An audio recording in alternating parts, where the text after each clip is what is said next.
한국은 그저 일본과 중국 사이의 작은 나라 아닌가요? 전쟁의 상처에서 아직도 벗어나지 못한 분단 국가로 알고 있는데요. 그런 나라가 어떻게 세계에서 가장 앞선 기술로 불리는 꿈의 에너지를 연구하며 심지어 세계 기록까지 세울 수 있는 건가요? 만약 정말 그렇다면 왜 이런 놀라운 성과가 국제적으로 알려지지 않았을까요? 한국 대통령이 숨긴 건가요? 아니면 트럼프가 아껴둔 건가요? 라며 충격에 빠진 독일의 한 연구원이 있습니다. 대체 이 사연은 어떤 이야기일까요? 사연 읽어드릴게요. 안녕하세요. 저는 로빈 리차드슨입니다. 독일 베를린의 연구소에서 신재생 에너지, 특히 핵융합 기술을 연구하고 있습니다. 꿈의 에너지라고 불리는 핵융합은 제 삶의 중심에 있는 연구 주제입니다. 태양의 에너지를 지구에서 제어하는 이 기술은 에너지 고갈 문제와 환경 문제를 동시에 해결할 열쇠가 될 수 있기에 저는 이 연구에 깊은 열정을 쏟고 있습니다. 이 연구를 오랜 기간 해왔지만 할수록 흥미롭고 어려운 주제이기도 한데요. 저희 연구소에는 정말 뛰어난 박사들과 연구 개발자들이 많이 있지만 가끔은 앞으로 나아가기가 참 어려울 때도 많습니다. 그런데 최근에 아시아, 그 중에서도 한국의 기술력에 굉장히 놀랐어요. 오늘 사연을 보내게 된 이유도 이 놀라움을 나누고 싶기 때문이에요. 이야기를 시작하기 전 먼저 핵융합에 대해 살짝 설명드려 볼게요. 이해하기 쉽게 설명드릴 테니 한번 들어보세요. 알아두면 써먹기 좋은 정보이니까요. 핵융합을 알려면 태양 에너지부터 이해해야 하는데요. 태양은 아시죠? 하늘에 떠 있는 둥근 해요. 태양은 약 50억 년 동안 스스로 빛과 열을 내며 지구의 모든 생명체를 살아 숨쉬게 하고 있습니다. 해가 떠야 식물은 광합성을 하고 동물은 그 식물을 먹고 인간은 비타민을 합성하며 식량을 충족할 수 있으니까요. 이 태양의 중심에서 수소 원자핵이 충돌하며 헬륨으로 변하는 과정에서 발생하는 핵융합 반응이 바로 핵융합 에너지의 원천입니다. 이 과정에서 발생하는 막대한 에너지는 태양을 밝히고 우리가 매일 체감하는 빛과 열로 변환됩니다. 태양은 앞으로도 약 50억 년 동안 핵융합을 지속할 것으로 예상됩니다. 그렇다면 왜 지구에서도 핵융합 에너지를 만들려고 할까요? 이유는 간단합니다. 인류의 지속 가능한 미래를 위해서입니다. 현재 우리가 사용하는 에너지의 약 80%는 화석 연료에서 나오고 있습니다. 석탄, 석유, 가스는 한때 산업혁명의 주역이었지만 이제는 환경오염과 기후변화를 일으키며 고갈 위기에 처해 있습니다. 풍력이나 태양열 같은 대체 에너지원도 개발되고 있지만 대용량의 에너지를 안정적으로 공급하기에는 한계가 있습니다. 핵융합 에너지는 이 모든 문제를 해결할 수 있는 유일한 대안입니다. 핵융합 에너지는 무한하고 친환경적이며 안전합니다. 핵융합에 필요한 연료는 수소의 동위원소인 중수소와 삼중수소인데 중수소는 바닷물을 전기분해하여 얻을 수 있고 삼중수소는 리튬과 반응하여 생산할 수 있습니다. 바닷물과 리튬은 지구에 풍부하게 존재하므로 사실상 무한한 연료라고 볼 수 있습니다. 그리고 핵융합은 온실가스나 유해 폐기물을 배출하지 않습니다. 현재 화석 연료나 기존 원자력이 가진 단점을 완전히 해결할 수 있습니다. 또한 핵융합 반응은 통제가 가능하며 예기치 못한 사고가 발생해도 폭발 위험이 없다는 점에서 안전성이 높습니다. 핵융합 에너지가 현실화되면 우리는 지구를 뒤덮고 있는 에너지 문제를 해결할 수 있습니다. 하지만 이를 위해서는 태양과 같은 초고온 환경을 인공적으로 만들어야 합니다. 여기서 핵심이 되는 기술이 바로 플라즈마와 이를 가둬둘 장치인 토카막입니다. 플라즈마와 토카막은 너무 전문적인 이야기이니 생략하고 이 핵융합 기술이 실현되면 우리는 에너지 걱정 없이 살 수 있게 되는 거예요. 단순한 에너지 혁명이 아니라 인류 문명의 전환을 경험하게 될 것입니다. 에너지가 무한하고 저렴하며 깨끗하게 공급된다면 기후위기와 에너지 갈등 같은 문제는 과거의 일이 될 것입니다. 자, 핵융합을 이해하셨으니 제 이야기로 돌아가 볼게요. 저는 유럽과 북미의 여러 연구소와 협력하며 기술적 진보를 이뤄가고 있지만 솔직히 말씀드리자면 아시아의 기술, 특히 핵융합 연구에 대해서는 큰 관심을 가진 적이 없습니다. 일본이 1950년대부터 이 분야를 연구해왔다는 사실 정도만 알고 있었고, 중국은 최근 경제와 기술 개발 속도를 올리고 있지만 아직은 서구권에 비해 뒤처진다고 생각했습니다. 그리고 한국이라는 나라는 제가 거의 주목해 본 적이 없는 곳이었습니다. 한국은 전쟁과 분단의 상처를 가진 작은 나라로만 생각했으니까요. 그런데 며칠 전 제 동료로부터 뜻밖의 이야기를 듣게 되었습니다. 그가 이렇게 말했습니다. 로빈, 혹시 한국이라는 나라가 핵융합 연구에서 굉장한 성과를 냈다는 걸 알고 있어? 그 나라의 KSTAR라는 장치가 세계적인 기록을 세웠다고 하더라. 저는 그 말을 듣고 당황할 수밖에 없었습니다. 한국이라는 나라를 알고는 있었지만 그저 아시아의 작은 한 나라에 불과했거든요. 한국, 그 작은 나라가 일본이나 중국도 아니고. 동료는 단호히 대답했습니다. 맞아. 한국은 2021년에 세계 최초로 초전도 토카막을 성공적으로 운영했어. 1억도 플라즈마를 30초 이상 유지한 기록이야. 이게 얼마나 대단한 건지 너도 알잖아. 그 순간 제 머릿속은 혼란스러웠습니다. 제가 알고 있던 한국은 단순히 전쟁 후유증에서 벗어나지 못한 가난한 나라였습니다. 일본과 중국 사이에서 존재감을 드러내기 힘든 나라라고 생각했죠. 그런데 그런 나라가 세계 핵융합 기술의 선두에 있다니요. 저는 그의 말을 믿을 수 없었습니다. 그래서 곧바로 인터넷을 검색하며 정보를 찾아보기 시작했습니다. 결과는 더욱 충격적이었습니다. 한국은 2020년에 1억 도의 초고온 플라즈마를 20초 동안 유지한 기록을 세웠고 2021년에는 이를 30초 이상으로 연장하며 세계에서 가장 긴 기록을 보유하게 되었다는 사실을 말이죠. 저는 그 순간 스스로에게 묻지 않을 수 없었습니다. 어떻게 한국이라는 나라가 이런 기술을 가졌지? 그리고 왜 우리는 그걸 몰랐을까? 호기심이 커진 저는 곧바로 결심했습니다. 한국에 가서 이 모든 것을 직접 확인해보자. 연구소 동료들과 협력하기 전에 제 두 눈으로 이들의 기술력을 보고 싶었습니다. 그래서 연구소의 동의를 얻어 비행기 표를 예약했고 얼마 지나지 않아 한국행 비행기에 몸을 실었습니다. 비행기에서도 참 많은 생각이 들더군요. 5만 가지 생각을 하던 중에 한국이 세계를 제패하는 기술력을 갖게 될지도 모르겠다는 생각이 들었어요.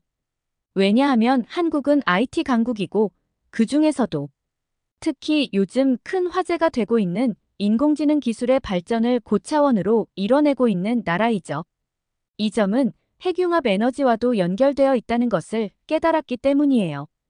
AI는 현대 사회에서 가장 빠르게 발전하는 기술 중 하나로 이미 우리의 일상과 산업 전반에 깊숙이 스며들고 있습니다. 하지만 이 기술의 발전에는 막대한 전력이 필요합니다. AI의 기반이 되는 데이터 센터들은 이미 전 세계 전력 소비의 주요 부분을 차지하고 있으며 그 소비량은 계속해서 증가하고 있거든요. AI는 쉽게 말하면 똑똑하고 인간 같은 컴퓨터예요. 인간과 대화가 가능한 엄청난 컴퓨터라고 말할 수 있죠. 그렇기에 더 많은 전력이 필요한 거고요. AI 모델은 점점 더 크고 복잡해지고 있습니다. 이를 훈련하고 운영하려면 전력이 필수적입니다. 예를 들어 최근 등장한 초거대 AI 모델을 훈련하는 데는 수백 메가와트의 전력이 사용되며 이는 중소도시 전체의 에너지 소비량에 필적할 정도입니다. 이런 상황에서 핵융합 에너지는 단순한 대안이 아니라 필수적인 해결책으로 떠오르고 있습니다.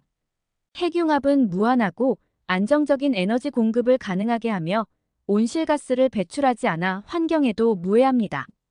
특히 AI 기술 발전에 요구되는 막대한 전력을 친환경적으로 공급할 수 있는 유일한 방안으로 주목받고 있습니다.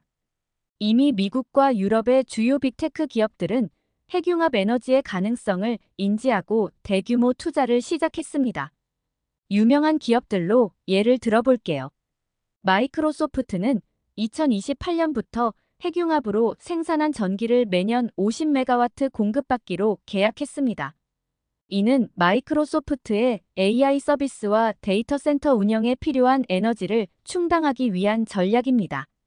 오픈 AI의 CEO 샘 올트먼은 핵융합 스타트업에 5천억 원 이상을 투자하며 AI와 핵융합 기술 간의 시너지를 적극 모색하고 있고, 제프 베이조스 역시 캐나다의 제너럴 퓨전에 투자해 2025년 핵융합 발전 실증 시설 완공을 목표로 하고 있습니다.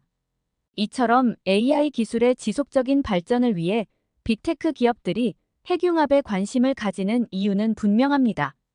미래의 디지털 경제를 뒷받침할 청정하고 안정적인 에너지원을 확보하기 위해서입니다. 이게 무슨 뜻이냐면요.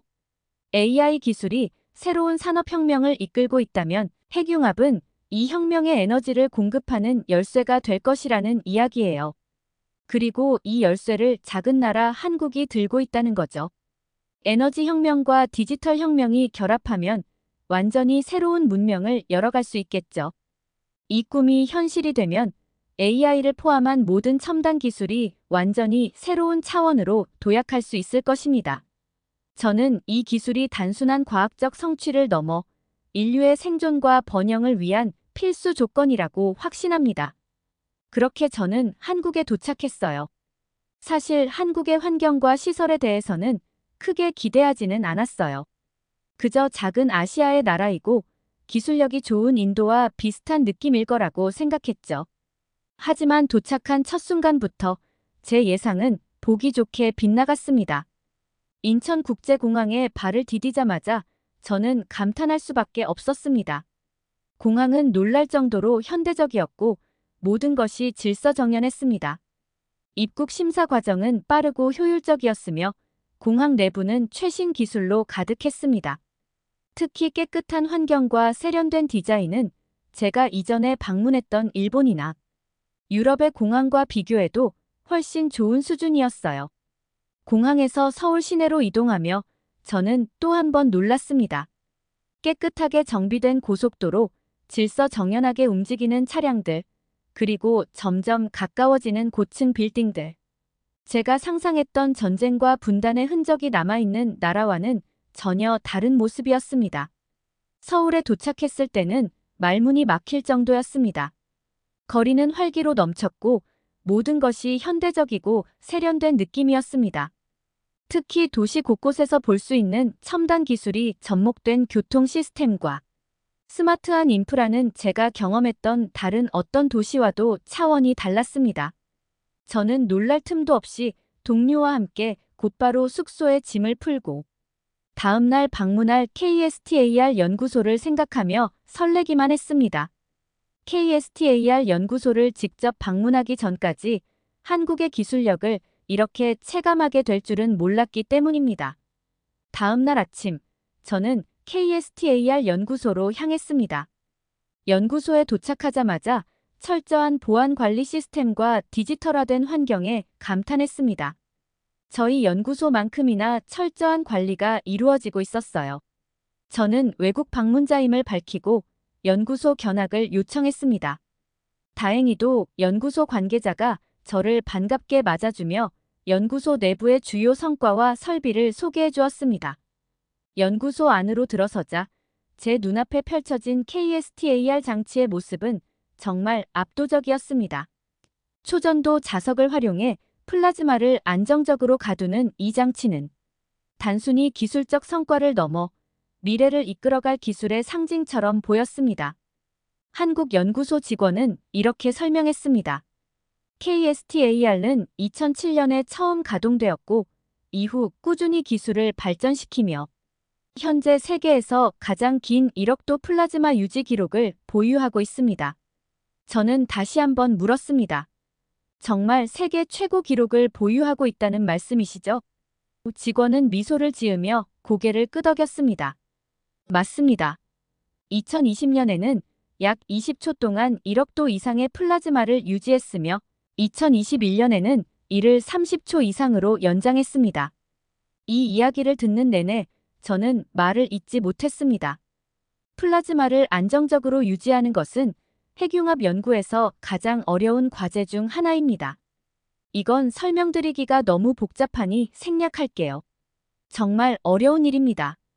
그 어려운 작업을 한국이 해냈다니 한국을 그저 과소평가했던 것이 너무나 편파적이고 무지했다는 것을 깨달았어요.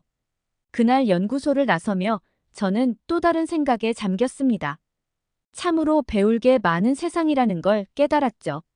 그 후 며칠 동안 저는 생각을 정리할 겸 서울을 비롯한 여러 도시를 돌아다니며 한국을 더 깊이 알아갔습니다. 세련된 도시와 전통의 매력이 뒤섞여 조화를 이루는데 참 소담하면서도 멋지더군요. 밤이 되자 더욱 활기를 띠는 서울의 모습은 제가 알던 다른 어떤 도시와도 달랐습니다. 특히 한강변의 야경과 전통 건축물이 현대적인 빌딩과 어우러진 모습은 한국이라는 나라가 가진 독특한 매력을 잘 보여줬습니다. 며칠간의 여행이 끝나고 저는 숙소에서 한국에서의 경험을 되돌아보며 정리했습니다. 한국은 작지만 아주 강하며 굉장한 잠재력을 지닌 나라입니다. 과거의 급격한 기술과 경제 발전을 이룬 것을 이제는 너무나 이해할 수 있게 되었어요. 이것은 모두 한국인들의 명석한 두뇌와 부지런함, 끈기, 책임감과 같은 본질로부터 비롯된 것이겠죠. 기회가 된다면 한국에도 좋은 친구가 생겼으면 좋겠어요. 한국에 대해서도 이야기를 나누고 핵융합에 대해서도 교류할 수 있는 좋은 친구요. 이제 저는 독일로 돌아가 제 동료들에게 한국의 가능성과 기술력을 전하고 있어요. 작지만 강한 나라 한국의 기술에 대한 정보를 더 찾아보고 벤치마킹하며 세계의 핵융합 발전에 힘을 다할 예정이랍니다. 한국은 더 이상 일본과 중국 사이에 낀 작은 나라가 아닙니다. 이 나라는 미래를 이끌어갈 선도 국가로 자리 잡고 있어요.